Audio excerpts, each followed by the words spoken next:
Hello,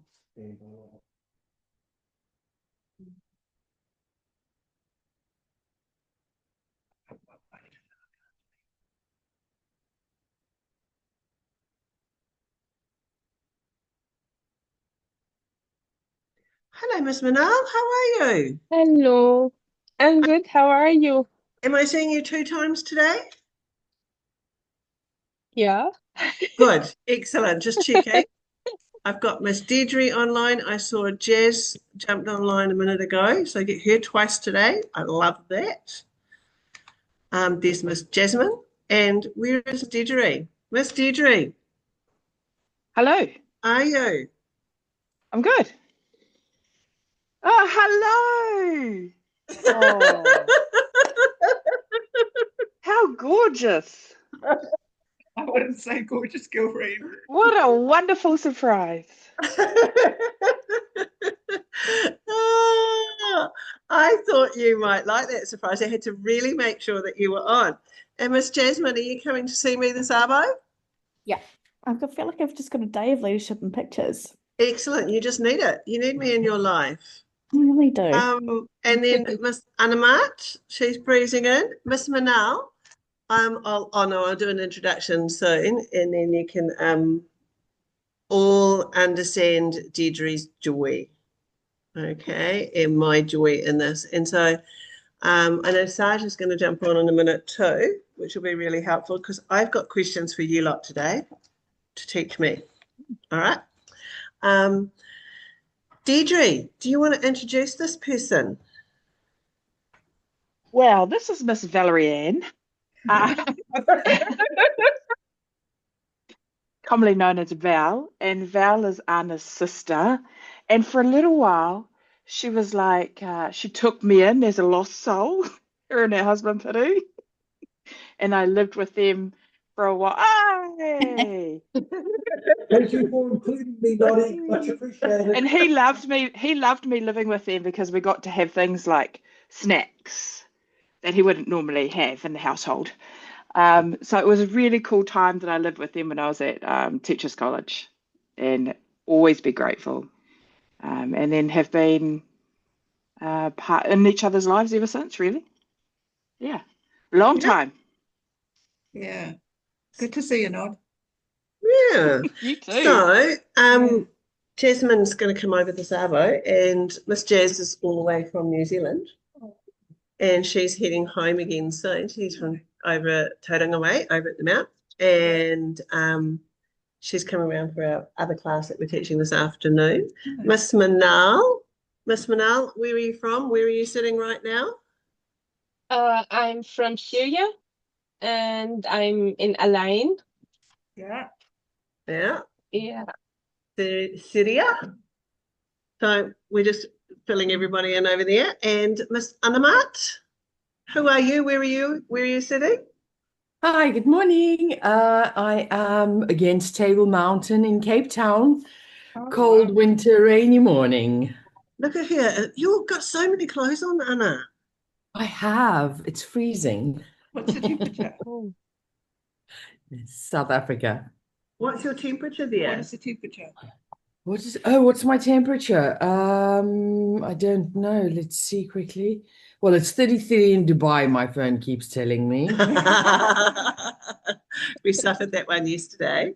Ah, it's 12 degrees. Ooh. Oh, that's not even cold. What No, do you want, I was gonna Deirdre? say, I was going to say that's not cold, eh, Nod? No.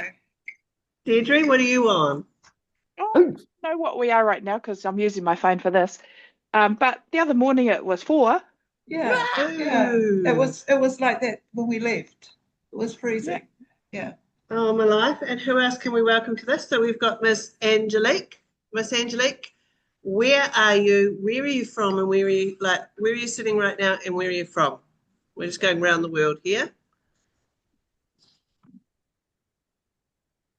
She's stuck on the screen there. She's not hearing me. Okay, move on. Miss Vicky. Hello, I am. I say I'm from New Zealand because that's my chosen home, and my passport is not my accent. I have some years in Canada to get this accent. And right now I am sitting in a very sunny Mumbai, but I can't see the screen, so I have to close the curtain. It's kind of gray sunny because it's rainy season now. But I've got friends coming here, so I'm not going away. I might go to Cambodia in August. So Yeah. it's hot. It's 30 degrees, I think it was. Yeah, 29. Yuck. So Is yours a bit- nothing compared to UAE. You guys are sitting on 50, aren't you? Well, it's had the feel like factor of that in the last few days. Miss Angelique, back to you. Where are you? She keeps going in and out. There she is. Right, Miss Angelique, where are you and where are you from? Oh my goodness. Sorry, Arna. My computer keeps losing internet today. Where am I? I'm in Ruwais in Abu Dhabi, so about an hour from the Saudi Arabia border, and I'm originally from South Africa. And she's heading over to Saudi in the next few weeks. Is the visa through? The passports were handed in on Thursday. Alhamdulillah. After, yes, a lot of scares, a lot of crazy. Half an hour before the passports needed to be handed in, we were still waiting for 2 documents to come from Saudi. Oh no. So we were literally sitting at Mashrif Mall waiting to hand in our passports, still waiting for documentation to arrive. And then I don't know if he's going to speak, but on here too, we've got our lovely Mr. Mohammed. And probably with Mohammed may or may not be someone else. But Mr. Mohammed, are you going to speak today or no? You're going to introduce yourself. Where are you and where are you from? Mohammed will be too shy. Hi, good morning. I don't think I have to be my screen now. Right, Mohammed, Okay. where are you and where are you from? Okay, I'm from Egypt and currently I'm living in Fujairah. I think you know my apartment, right? Yep. And anybody wanting a very cool PE teacher? You need Mohammed, honestly. You need Mohammed in your life. Right. This morning, I am going to maximize some of the people on the screen. And so Val is my big sister. All right. Val has been a leader all her life because she's had to lead me. All right. She has had to manage me from the day I was born. And I would have said corral. That would have been my verbal choice. Okay, and so most of you know me pretty well, and we've had a sustained time together. And so you can imagine what my big sister has had to manage in her life, looking out for me, leading me, and taking care of me.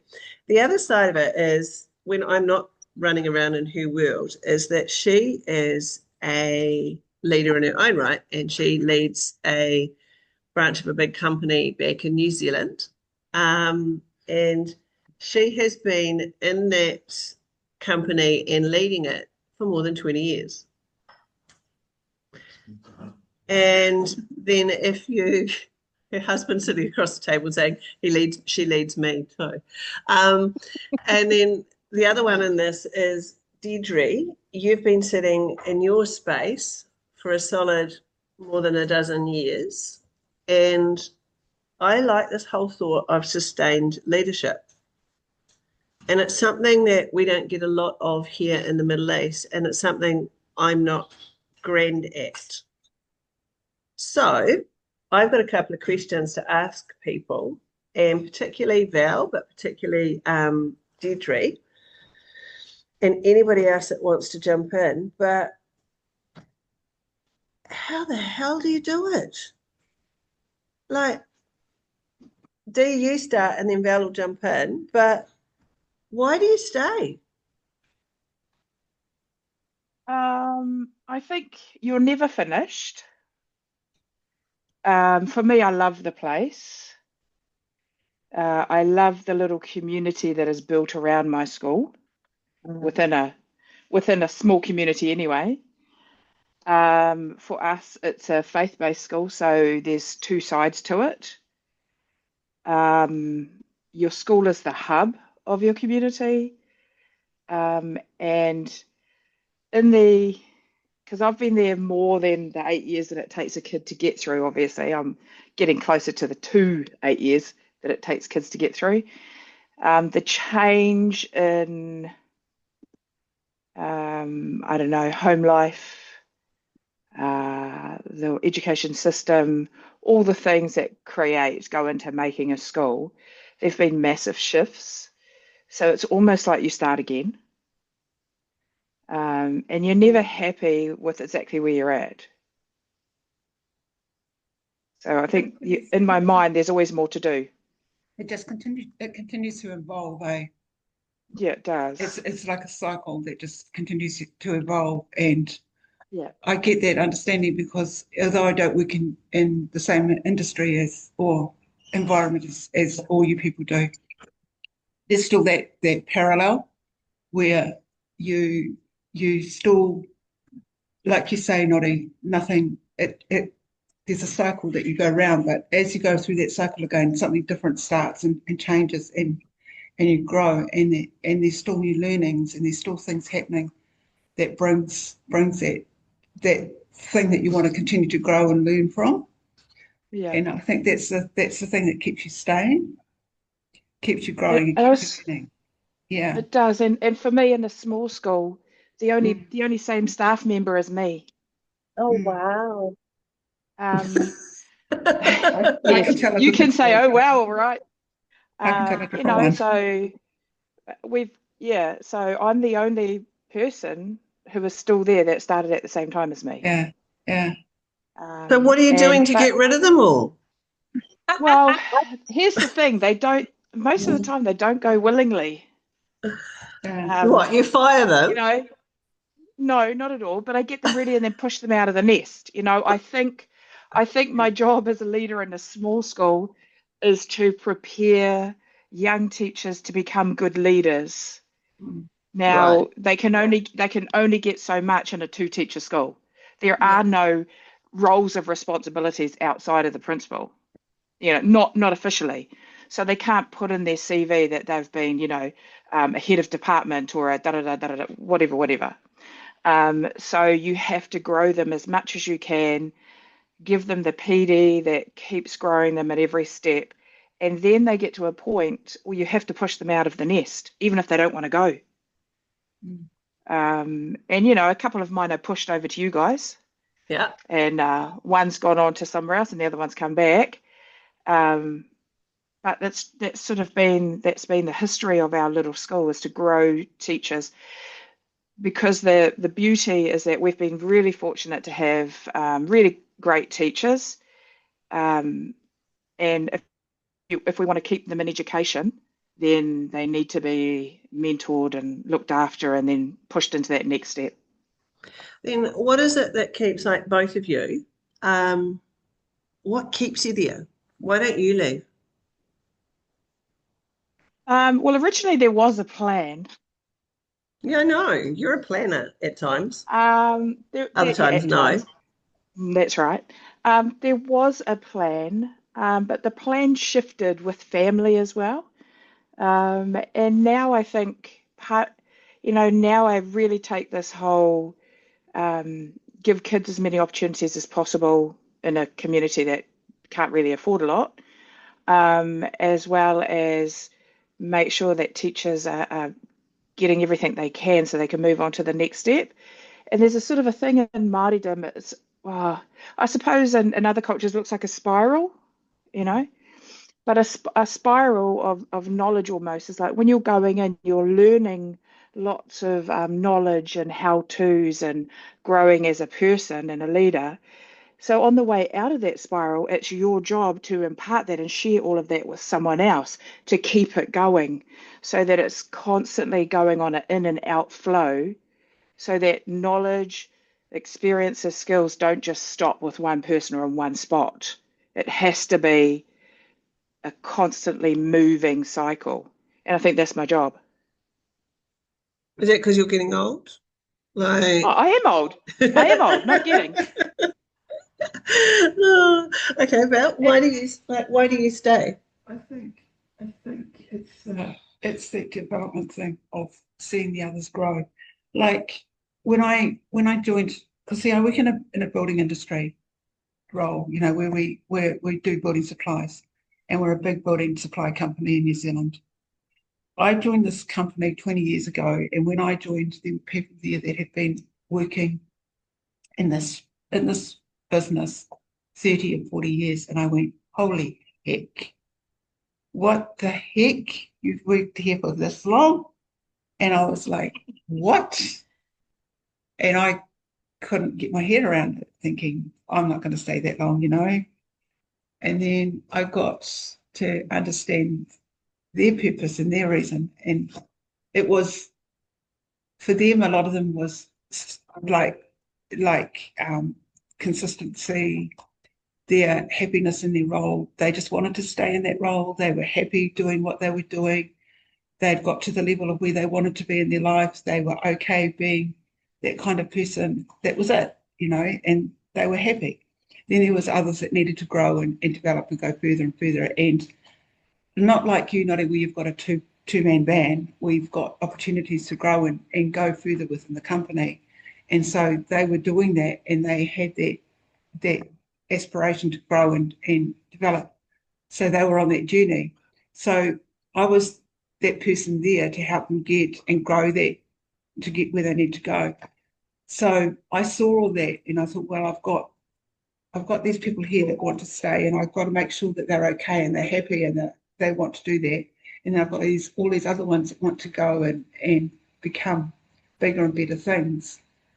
So it's always been satisfactory to me. It's given me the satisfaction that I've wanted always. And, with change and company to keep ahead of time, and building industries in New Zealand is cutthroat. Yeah.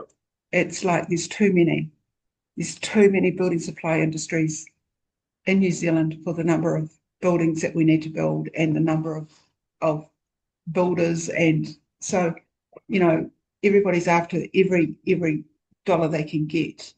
So you've got to be on top of your game. And so these guys here have to be, sharp, and you've got to sort of like understand and show these people how to do this stuff. So all this stuff here creates this drive every single day. And, you get up in the morning, and I don't think there's been one single day that I haven't got up in the morning and said, I don't want to go to work. In Wow. like 20 years. And it's only because there's that drive, and the day that I get up in the morning and I go, oh man, this is too hard. That'll be the day I walk into my boss's office and go, here's the keys to my ute. I'm not coming tomorrow. Okay, then why is it hard to stay? I think there's a tipping point, to Yeah. be fair. Yep. And I think in our industry and education, it's an age point as well. So a couple of years ago, I had to make a decision. Am I going to stay and really work hard on this? And I had an ulterior motive as well. I'll tell you about that in a minute. Or was I going to go and look for another job? Well, I looked in the job market, and I was like, none of that. It didn't interest me at all. Because that's the other thing about me. I'm quite fickle. I need to have something that keeps me entertained. Otherwise, I'll be the worst employee in the world. It's honest. So I made the decision, no, I'm going to stay and get every ounce of life out of this and move forward for a little school. The other thing that became super important was overtaking the universe called our town and flooding the high school, because all of our schools feed one school. But our community wanted that one school to be more like us. Right. So then I decided I'd go into leadership across the schools and manage and influence the secondary school in that way. So it was fabulous. That worked really well. And there's just been a change at the end of last year where we changed leaders. I stood down, but I found another way of influencing by bringing in an outside provider that would influence every school in our area. So in the end, it's about ensuring that kids have a voice because they're the most important people in the world. Kids have a voice, that they're listened to, that they have rights, that just because people are adults doesn't mean that kids have to do what adults tell them. Because if it's a ridiculous thing that they're being told to do, or that an adult tells a child to do something that they won't do themselves, then I have an issue with that. I think what it comes down to there, 2D, is that when you stay in something longer, for me, sometimes I think it's harder because you've actually got to be more authentic. You've got to be more yourself. There's nowhere to hide behind a Christmas tree of these are the events we're going to do, and this is what I do when I come to a place. You've actually got to dig deeper and prove yourself. But then with that comes credibility, and the credibility from the community that you actually don't need to go and sell yourself so much. They already know what you do. One, they have expectations of you, but they also have a lot of trust and faith in you that your reputation, because of your previous work, allows you to push some of those boundaries. And I think the other thing that you're saying there is you actually haven't stayed in your one little school just doing your one little job. Oh, no. You've found other ways to stay in the job, stay in the community, stay where you are, but to grow and to stimulate yourself. And it's almost like being promoted from within, without having to leave the place, Yeah.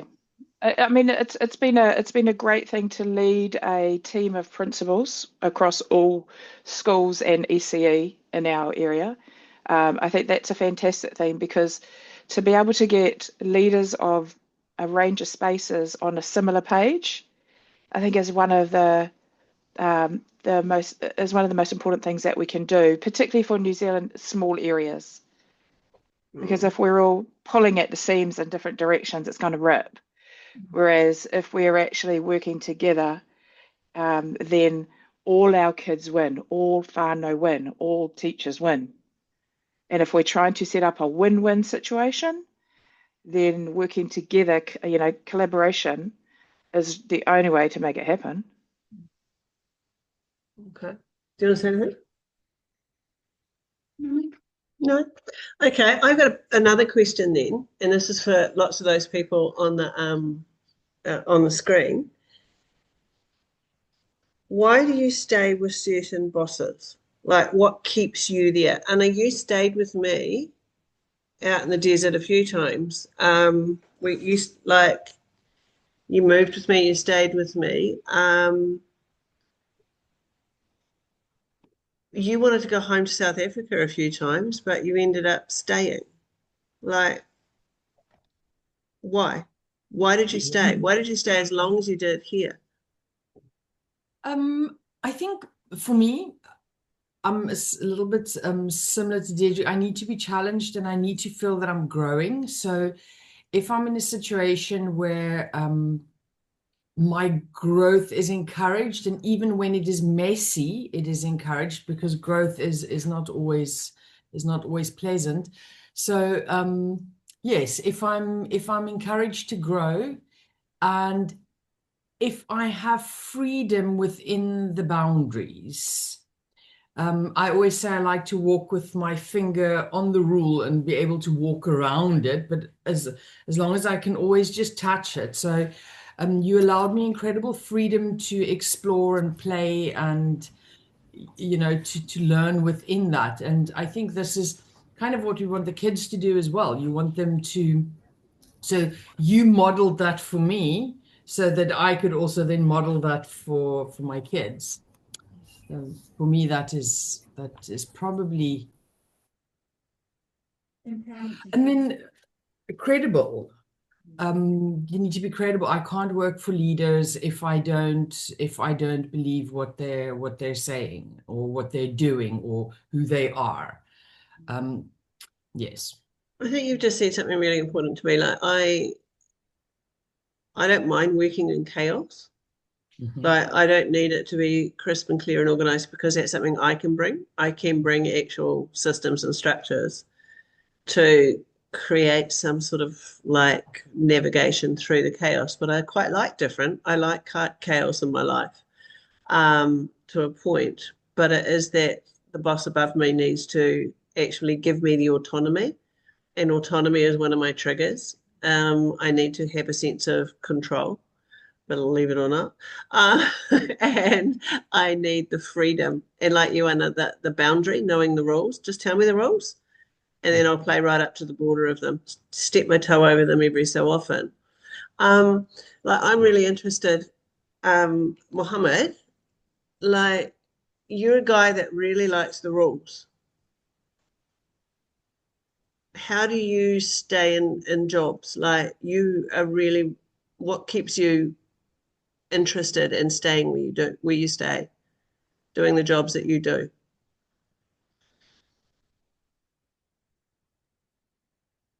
Uh, for me, it's because like it's not like I like to be in control, but I like the place I'm working in to be organizing more, being in system, following the system, whatever is there. It doesn't matter if like someone like to escape or like what we will have before in duties and this stuff. What I like to it's to following my leader, but not as a boss, as the one who guiding me to do the right things and the policy and the system I'm there. So, for example, since I started here in December for Ghana at this school, I would like to work because like you were there, you were guiding me, giving me a lot of instruction to like my job more. It's not that someone is giving me an order and you need to do this because this is like something you can say it's against my personality too. So from that one, like I like to stay more.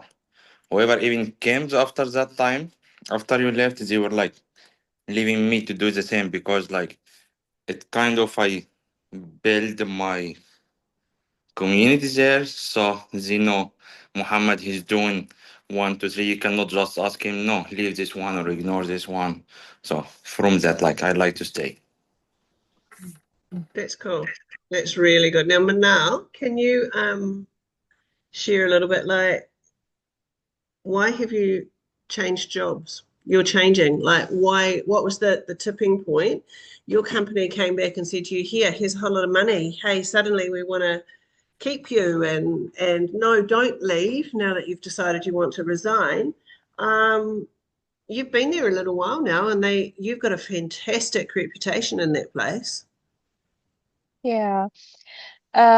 First of all, I stayed there because I learned a lot. I grow in the terms of my personality, in terms of my relationships, in terms of knowing a new system of education. Well, I was successful in this. Luckily, I could manage teaching a few subjects, not only one topic. I could make a connection with the students, and this is the most part that kept me there for long, for 3 years. Then it came the minute that no, now you're taking my rest, you're taking my knowledge for nothing to spread it for people who don't care. I tried to make a deal. Well, they thought, oh no, she's not gonna leave because she's so happy here. She spread happiness everywhere. She's the one who gives hope to everyone, to her students. Look at her, look the relationship. She's not gonna leave. And then I decided, no, it's time to leave because no one appreciates what I give. They appreciate it by talking, but not by doing. So I made some conversation. I expressed myself before I take the last decision, and then it came that no, I'm not staying. You're not giving me what I want anymore.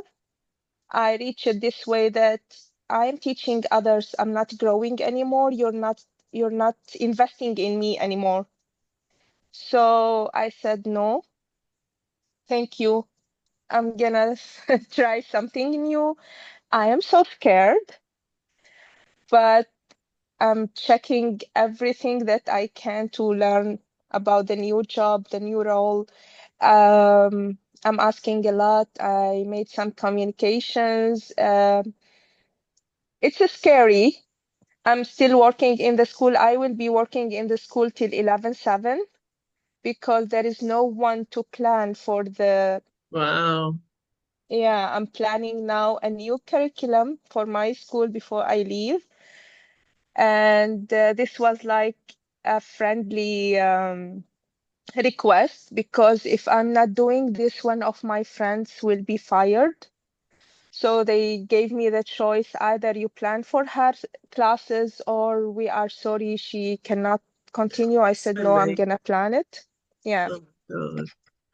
But like, it's sad that you have to do that. The other side of it is that as you leave, you're not burning bridges. Like you're keeping those relationships together because one day, who Yeah. knows, you may want to go back there, and that's so important. Is Yeah. to leave with grace. And there is something, I isolated myself from my bosses. I isolated myself.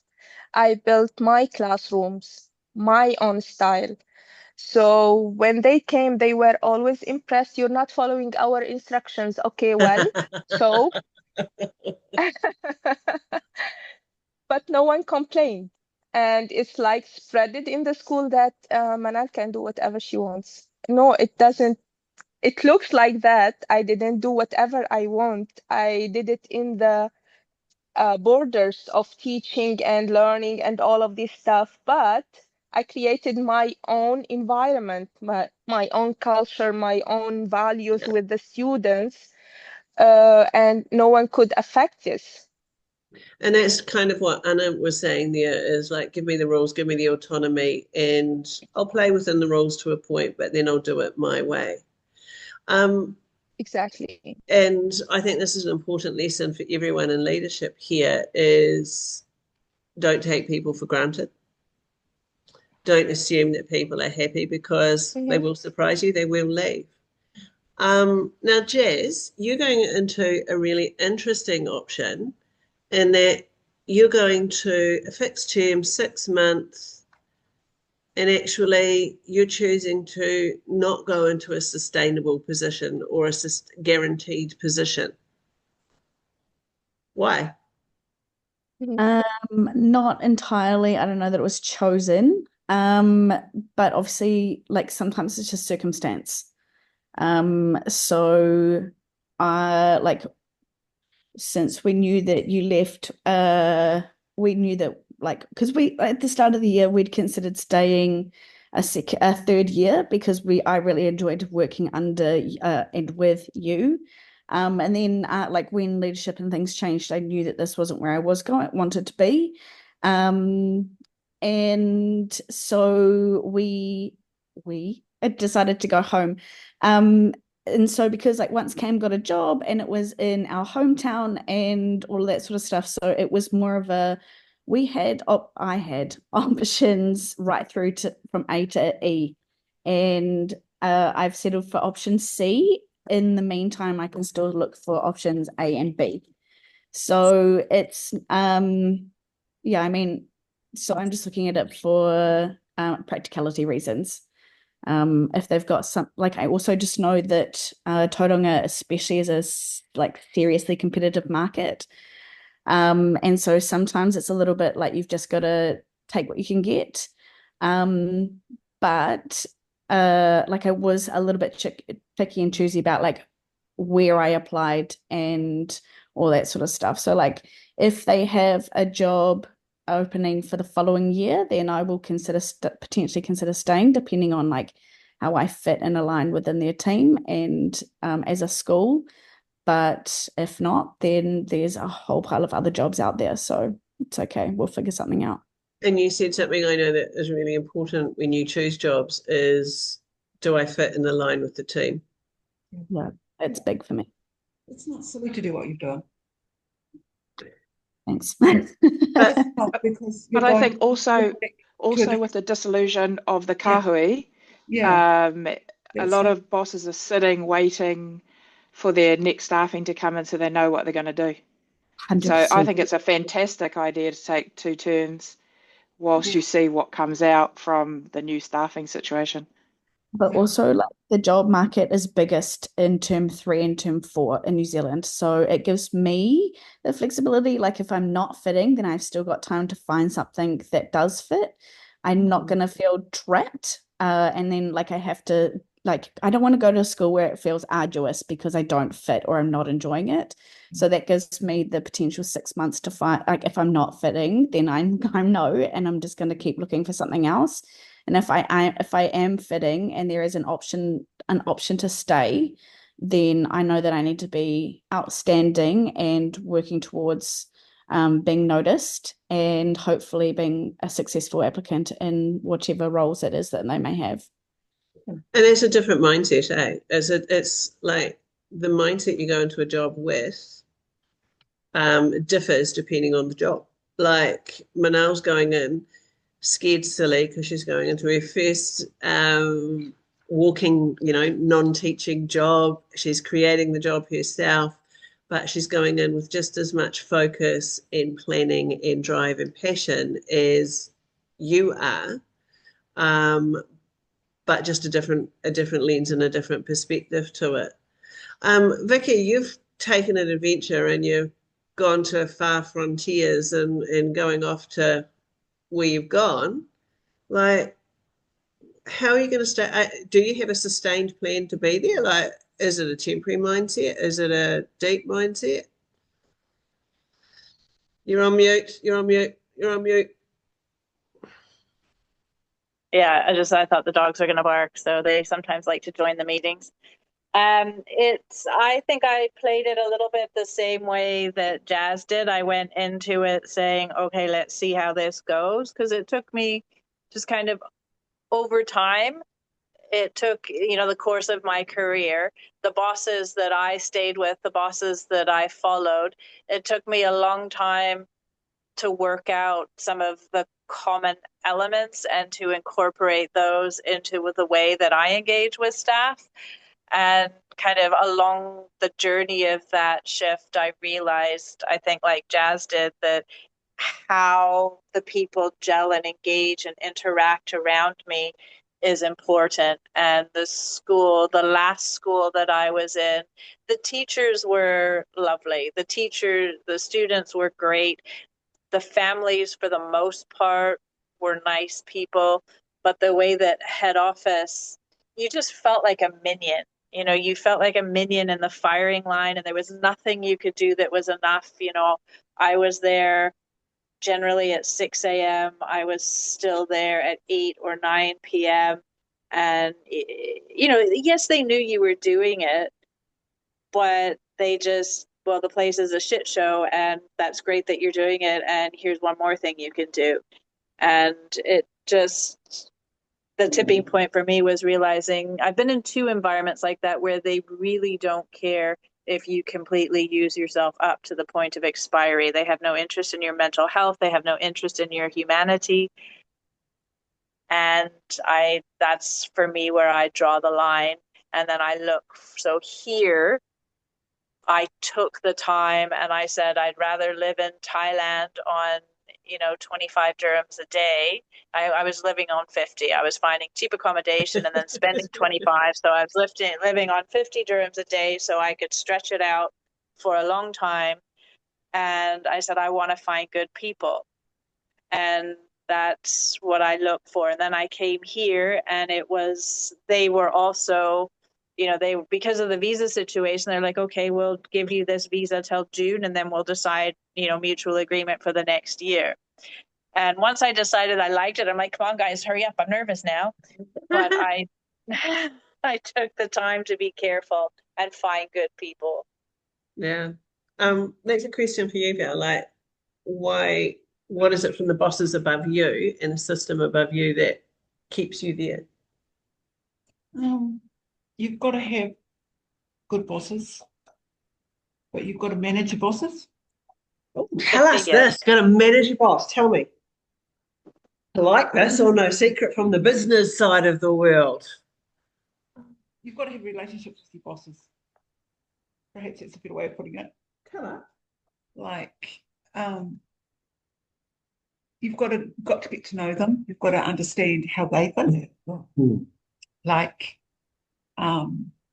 get to know them is like, not personally get to know them as such, but get to know how they think and what they see as the purpose of their role and what their succession plan is and where they want to see themselves go in 4 years or 5 years or whatever they might be looking forward to being, and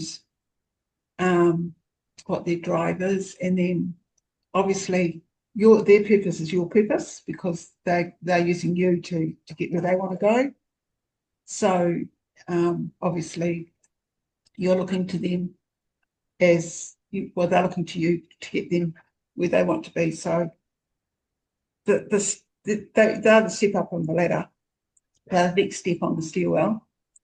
So you've got to understand them and then manage them, and then. Okay, tell me more. So, because you got a couple of really profound statements there. Like their purpose is your purpose.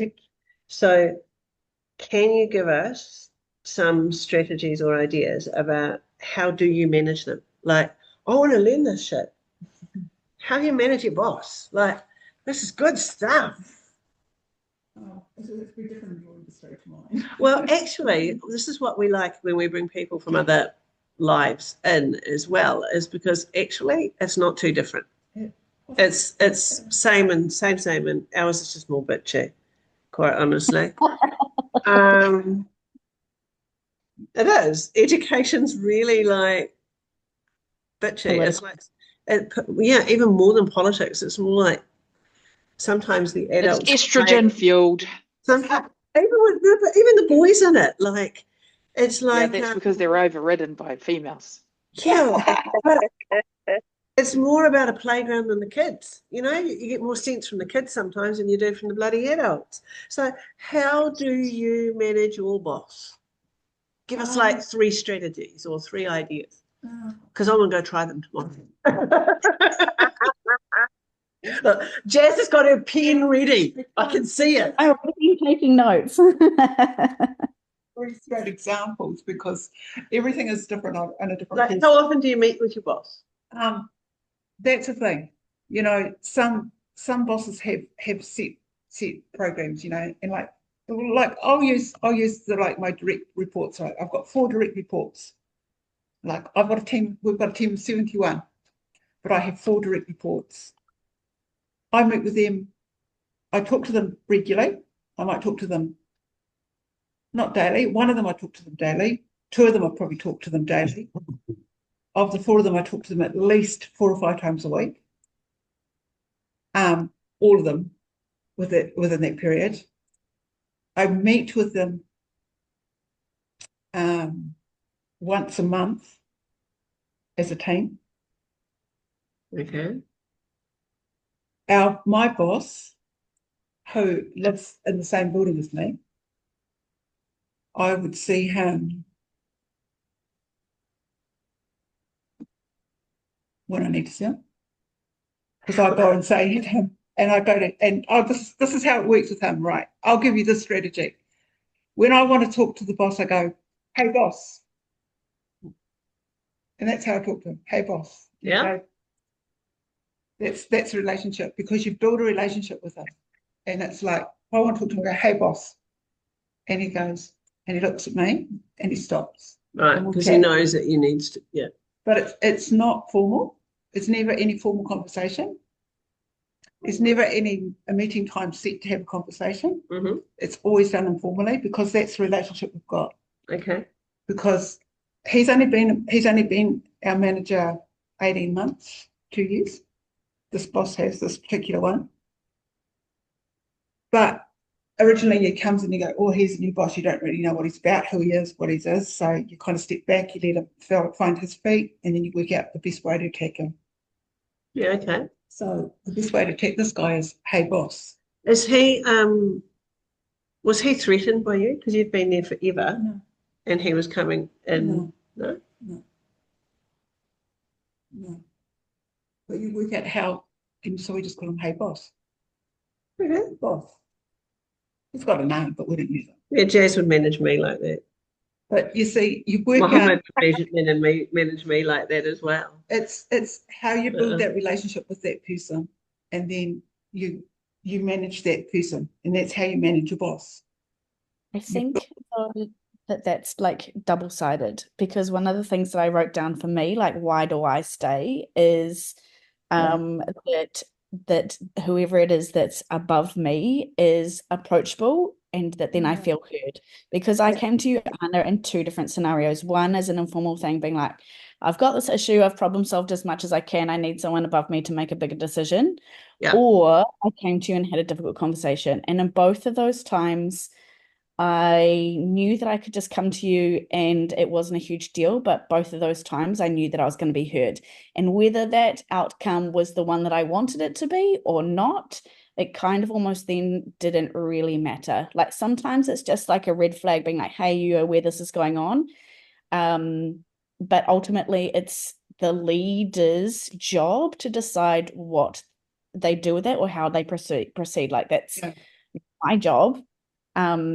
So yeah, that was one thing. But also back to like what Muhammad said, was the other half of that is like having the integrity. So if they say we're going to do this, or then like following through and making sure that it is actually going to happen, because that's something that I find exceptionally frustrating.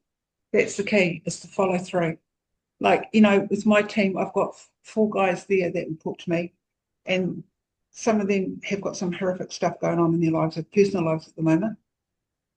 And there's a lot of integrity that needs to sit with that. But dealing with 4 different things, you know, 4 different people, 4 different scenarios. And then me coming away and having to pass that on to my boss. And having to go and sit down with my boss last week and go, boss, I need to talk to you about 4 guys. I've got different stuff going on, and you've got to manage this all for me one-on-one. And he goes, crap. That's like he's going. That's a question I've got for you and for Deirdre. Like, Dee, you're packing up and going away soon, aren't you, for a few weeks? Yep. Yeah. Yep. You guys have Val's ditched the team for 6 weeks. You're ditching for a few weeks.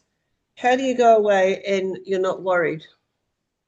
Because the team is solid. That's right. Exactly. Because the team doesn't run on a hierarchical structure unless it's life and death, and then I'm it. The rest of the time, the team is quite a flat setup. So everybody knows everything. Because we're small, everyone's involved in everything. Everyone has a say. You know, there's no secrets. There's no anything. So anyone can step in to that seat. And they're just going to share it so that they get a little bit of time out of class. But if you've empowered your team, that they've got a clear understanding of what goes on, and if you're open, and you've got that clear open door policy, they all know what's going on anyway. They're all going to be able to manage it, and to the point that everything's going to carry on. Yeah, I'm not worried about that at all, actually. Me neither. No. Yeah. See, a lot of people would. A lot of people walking away, they would. Those are the controllers. Those are the ones that micromanage. And if you're a micromanager, you're not a manager. But they think my biggest concern is that all of my students have an expectation that I'm going to bring them a gift back. Excellent. Big suitcase. The gift that comes back. Just say you're the gift, not. Here I am, I'm back.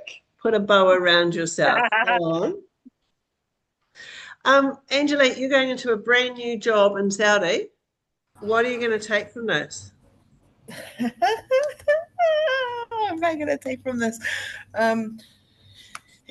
Definitely it's that, like what everyone was saying, with that approachability, and my thing has always been lead with your heart.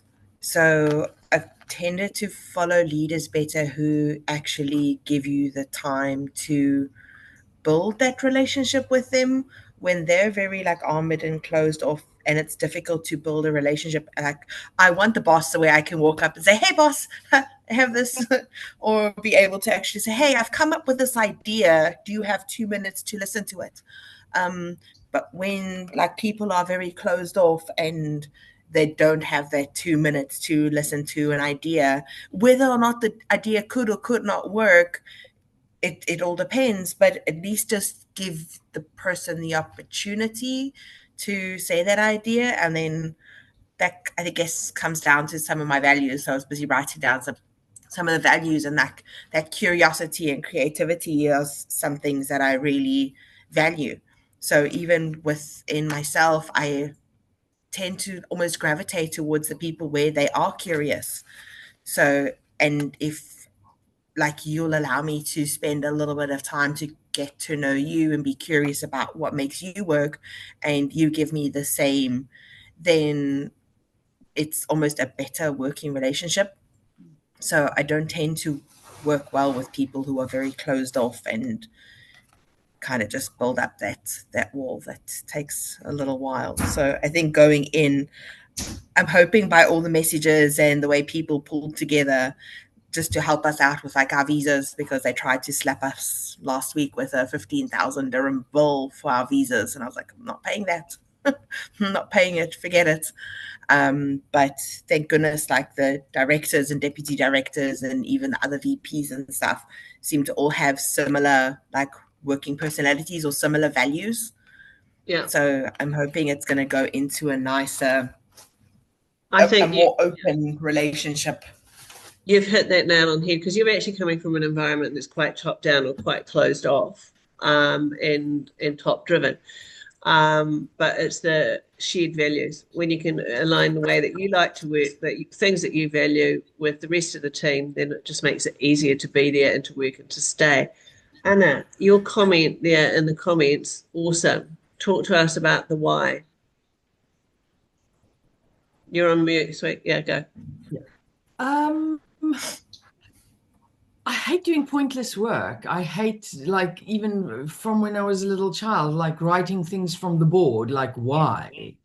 There's no learning. So if I'm in an environment, and I didn't know this, you taught me this about me, Arna, is being asked to hand in all of this paperwork, and then I didn't do it. Oops. And nobody asked for it ever again. That quickly taught me that what I'm doing is like, so and other people would work themselves to a standstill. I'm like, but you guys are stupid. Why are you doing that? Because nobody ever asks for it again. It shows me that no one's looking at it. And then I tried the same with Arna, and she made me stay after school one day. And she said, look, I'm never ever going to ask you to do something that doesn't have purpose. And that was it. It's like, okay. So when I handed something in, I could see the follow on, the knock on of what I've produced. So that made me understand that my time is valuable, and she valued my time because I wasn't asked to do pointless work. And yeah, that for me is important, because I don't like to work very hard. I'll work smart, but I don't want to put in hours and hours and hours. So yeah. I know people often say that, like, oh my God, you must work really long hours. And I'm like, It's about smart. smart. Smart. So strategic. It's always the smart. You always use smart. Yeah. So, Anna, you're building something long term. How are you, what are you doing to build that sustainably? Like, That's a big that's mission. all. Anna's building a new school from nothing. And where are you working? Like, what's the location? Like, where are you building your school? So I'm against Table Mountain. I'm on a working wine farm in the heart of Cape Town. But like, yeah, on a working farm, yes. And it's from nothing, but it's also not a traditional school. It's we're aiming for, and we're getting there, to a self-directed learning center. So Arna, when you speak about that autonomy, yes, like our kids are all in that group of, they need to know They need to make the decisions for their learning, and they need to understand why it is they have, or the things that I ask them, that I invite them to. But you've got teachers with you? I do. How many? How I've does that work? um I've got one full-time Montessori teacher for my 3 to 6-year-olds.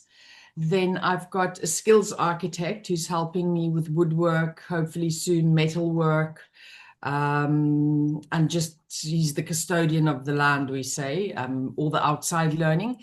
And then I've got other teachers weaving through on a consultancy basis, teaching herbalism, permaculture, and chicken husbandry, kitchen stuff, and a forest school facilitator who does all our outside science learning.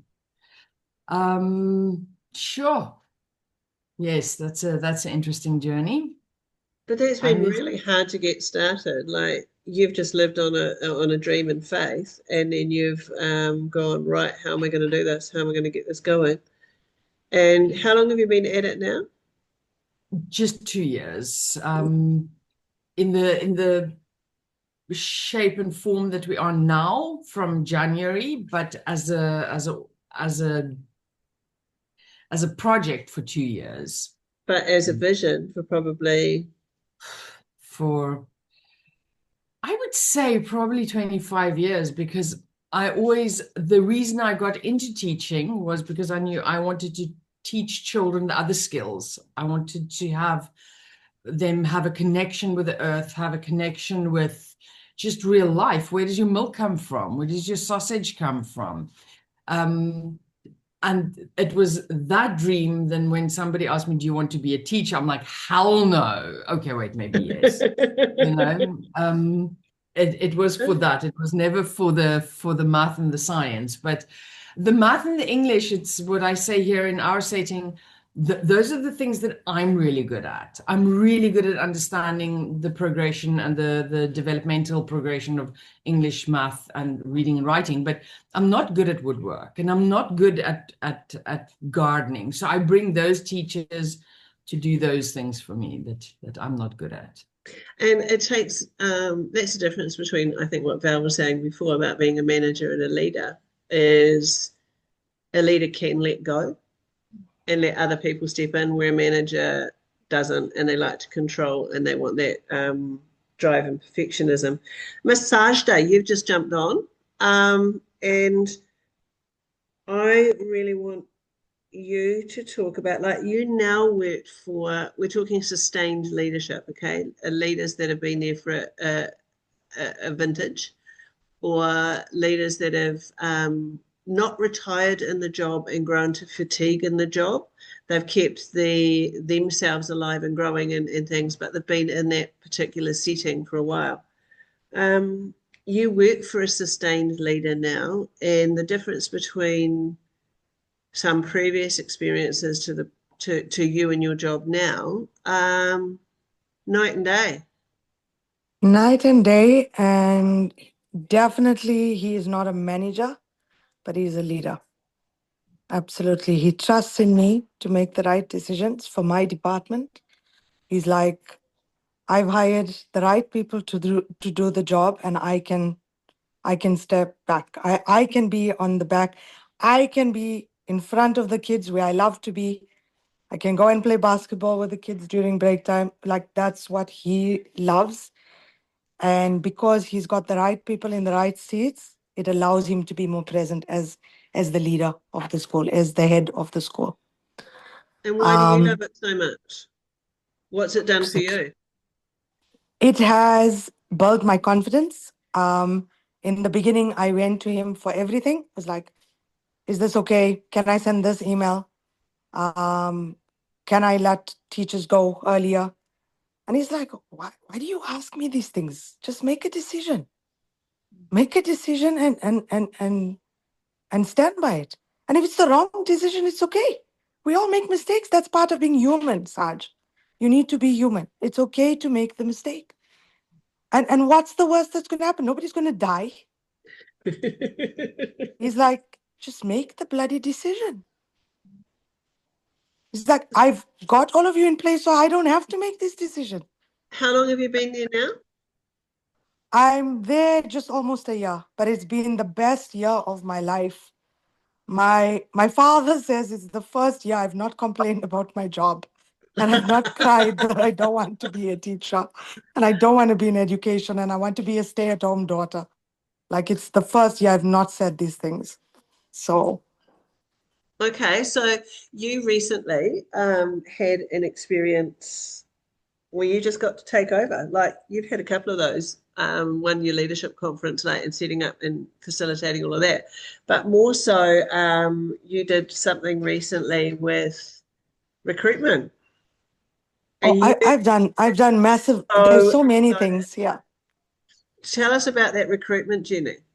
Like, Well, first of all, I wanted to start early. Like, we knew after term one, the teachers that were not going to return based on performance, based on other moves, whatever it may be.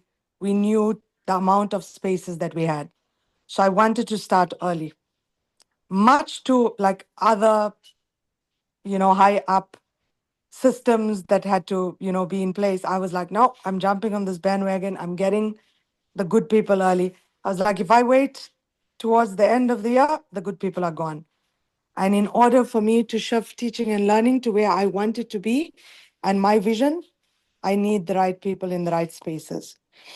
And I also went into a school that was, there's people there that are part of fixtures and fittings. They've been there from the beginning. So, not that they're not good people and they don't have drive. Well, they've lost the spark because they just so accustomed to people, leaders coming and going that they're like, oh, it's another one. Like, yeah, we'll conform. We just no, there's no accountability, so they just do as they want, and nothing, no disrespect to the current or previous leadership. Is just certain people have gotten too comfortable. They've gotten into what one of the other vice principals says, the cozy corner. He calls it the cozy corner. So they've gotten into the cozy corner. And I looked at this recruitment as the opportunity to bring in fresh perspective, but also as you say, Anna, the positive disruptors. So I'm excited of the next year being my positive disruption year, where we're going to wake some people up that have gotten into that cozy corner, that it's time now to shift because we are moving teaching and learning to the next level. Like, it's not okay just to be here in the classroom present in person, but we've got to be present in its entirety. and I That's think that's, what the yeah, children deserve. you went with that mindset and you were looking for positive disruptors. And Yeah. I know you were looking at some of the team, you've got some of that team, you've got some really cool positive disruptors coming. You were looking for people who weren't following the status quo, who would conform and who would listen to the rules, but who would think and innovate and create. And you even took that to your recruitment cycle. And I just like to sort of say the only reason you were able to do whatever you wanted to do and go where you wanted with recruitment was because your leader above Mhm. you empowered you and allowed you to do that. Absolutely. And yeah, honestly, like I know your father's a pretty straight shooter, and for your dad to say that this is the best year of your life in terms of your working life, it's kind of cool. Kind of cool that he can see that too. And that's the impact of a decent boss. Yeah, absolutely. It gives you the confidence, it gives you the reassurance. You've got the boundaries, but as Anna said, you've got the autonomy. Definitely. You know, Definitely. And I think, and the conversations are real, Anna. It's like, even if I make a mistake, he's not afraid to call me out on it, and I'm not afraid to listen. It's not like previously where I was so like I refused to open my mouth in the event that I was going to make a mistake. And I think Anna and yourself know me for long enough to know that I've never been afraid to open my mouth. But for not counting this year, but the previous 2 years, I absolutely was terrified to open my mouth. Yeah. I was terrified to write an email or send an SMS in case I said the wrong thing. Yeah. It was insane. Hmm. Well, I think there's been a really interesting discussion today, team, because, yeah, that all started because my sister turned up and she's, oh, Sarge, this is my sister Val. Hi, Val. Hi. And I really stand in awe of her because she's been in that job, in that place for a really sustained length of time. And I've only probably done that once or twice in my career. And I really admire people that can do that. I just think, wow, and I want to know the secrets in some of that. And I think it is when we do find those good people who can lead us, who can allow us to be creative and innovative and give us the direction and the support and the guidance and listen, then we stay. And it comes back to that book that you've all been exposed to with me of, bad bosses and lazy employees. We're not surrounded by idiots. We're actually surrounded by good people, but we leave bad bosses. We don't leave bad jobs. The job can be chaotic. The job can be crazy and changing and evolving and new and all of those things. But so long as you've got that person above you that you can anchor into, that will hear you and listen to you and challenge you, not be the yes person, then you can get on, you can do really good stuff. Really good stuff. Mm. No, absolutely. And I agree. And like you said, you don't leave bad jobs, you leave bad bosses. But again, that boss might be not the right fit for you. There's other Yeah, people that would thrive in that environment, exactly. And that's the thing. You've just got to find the environment where which allows you to grow. And I think the thing is we've got a big team and there's characters on our team. But we all at the end of the day, we've got a shared vision and the Yeah, goal is the same. We all working towards the same purpose, and that makes it what it is.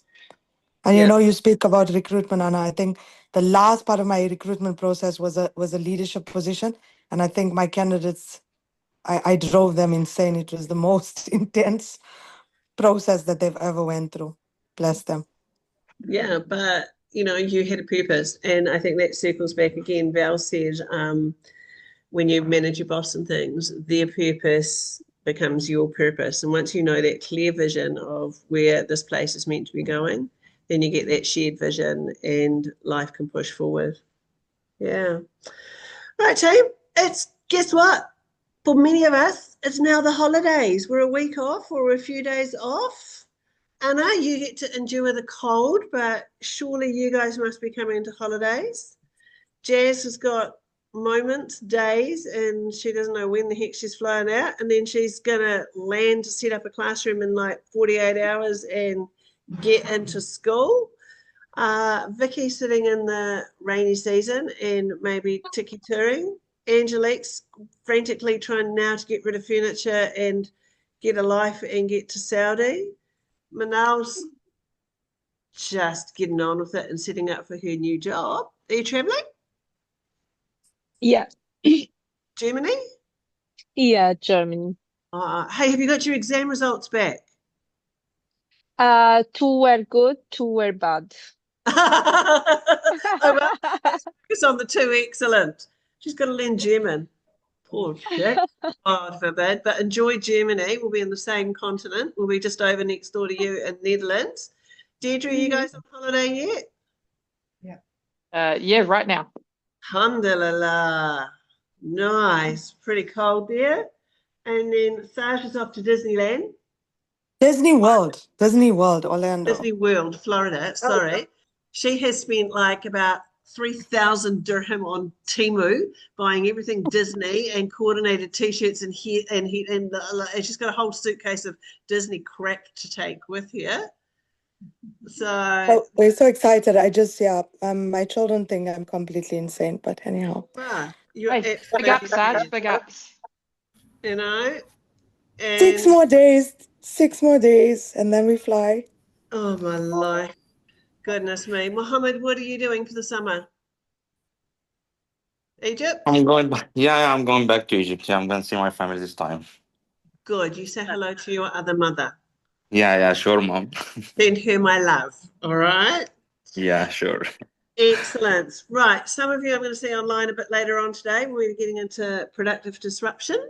And the rest of you, maybe we'll see you in a month or two when the summer is over and the winter is clearing, and get back into it. I know we need to catch up. All right. Over and out, and talk to you guys later on. Thanks for joining in. All See you, right. everyone.